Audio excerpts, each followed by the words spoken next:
حبايبي عاملين ايه؟ لما ببقى مستعجله وراجعه من الشغل ومفيش وقت بعدي اجيب كبده كده من السوبر ماركت وبعملها. بصراحه ما بتاخدش معايا وقت خالص، وبالنسبه لي اسرع واحلى غدوه بعملها. انتوا كمان اكتبوا لي لما بتبقوا مستعجلين بتعملوا ايه.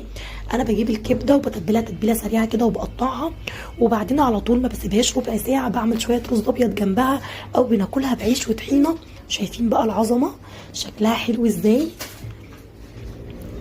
بحطها بقى في زيت سخن بعد ما تبلتها كويس قوي. انا عملتها معاكم قبل كده بليمون بقى وفلفل حامي وثوم وكمان كمون، وبتبقى روعه. تقدميها بقى كده في شويه سندوتشات او تعمليها جنب الرز او المكرونه، هايله. لو انتي بتشوفيني ومش مشتركه في قناتي، انا هستناكي تشتركي في القناه وتفعلي جرس التنبيه عشان القناه تكبر بيكم، وعشان كمان يوصل لكم اشعار بكل جديد.